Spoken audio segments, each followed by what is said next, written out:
Hey everyone, I'm Sugawara from Animator Supporters. I started this nonprofit organization in 2011, and we have been trying to solve animators' low payment problems since then.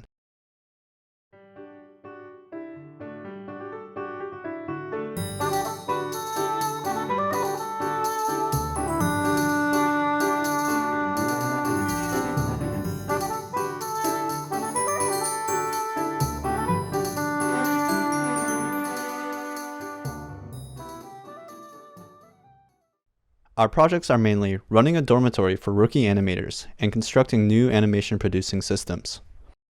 If you want to know more about our dormitory project for supporting new animators, please check my first video. Also, I will leave the crowdfunding link for supporting new animators in the description below, so please check that too. Just watching the content helps support us, so please consider watching other videos too. Back to the story. With the previous video, we explained to you the root problem. This being that animation studios are not getting enough budgets from the Animation Production Committee in the first place. I also explained how we tried to solve the low wage problem with the union and how it didn't go so well. I haven't talked about this specific topic yet, so I'm going to explain across multiple videos why the low wages of animators hasn't improved in decades. In this video, I would like to explain why involving the workers' union hasn't been effective. Firstly, just to clear up any misunderstandings, the Japanese anime industry presently has a workers' union. Big production companies, and even smaller scale production companies, have a union. Additionally, there are cases such as animation assistants from Madhouse having an outside union negotiate on their behalf. Despite this, the wage of animators hasn't improved much, and it will continue to be stagnant. I heard that the workers' union in Germany has mostly resolved this problem, so I know it may be hard for overseas viewers to understand, but this is the reality. To give you one example, the price for in-between animation hasn't changed much in 20 years. That is despite how complicated designs in anime can be. Why isn't the anime industry in Japan able to effectively work with the workers' union? I think a large part is due to a cultural problem in Japan. There are many top animators who are supporting NPO Animator Supporters. However, while supporting what we're trying to do, there are animators who say they can't directly support us. This is because they fear they'll lose their jobs. I hear this line a lot. Even veteran animators risk making work harder for themselves by advocating for changes in their work environment. There have been cases in the past of those who created the workers' union losing out on work. The model for Yoko, the character of the Animator Dormitory channel, is really a new animator to the industry. However, the reason for using a fictional character is that if the person in question was to talk about their lifestyle as a new animator, they might lose work. Those who have worked in Japan can probably empathize with the strong peer pressure culture we face.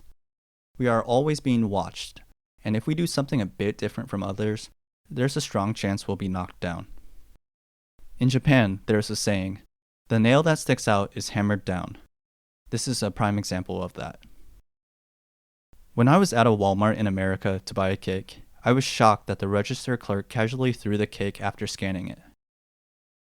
If that was done at Seiyu, a Japanese department store, she would be strongly reprimanded or possibly fired. I'm sure that those who have come to Japan know, but I think the Japanese service industry is highly regarded worldwide. You can eat a delicious meal for a cheap price. The customers will also be treated like royalty. However, this mentality of the customer being God is a sick way of thinking Japan has. That means no matter what, we must follow the rules. The reason this thinking is widespread is thanks to the forced peer pressure on us. Japan is heaven for customers, but it's the hell for us who work here. For those of us working, I think the register clerk at Walmart is much more free and has an easier time than the register clerk at Seiyu. Of course, as a customer, I would hate having a cake thrown at me. On one side of the coin, you get good service. On the other side of the coin, the shop workers are treated like slaves. This aspect of Japan culture can be seen most intensely in the anime industry. Many young people love anime, so many of them want to work in the industry, which means there is an endless supply of replacements who have their motivation exploited. Because of this peer pressure, amongst working animators, there are those who say things similar to a company boss. That is, they say people shouldn't earn money during their training period as an in-between animator. They say this judgmentally and without thought.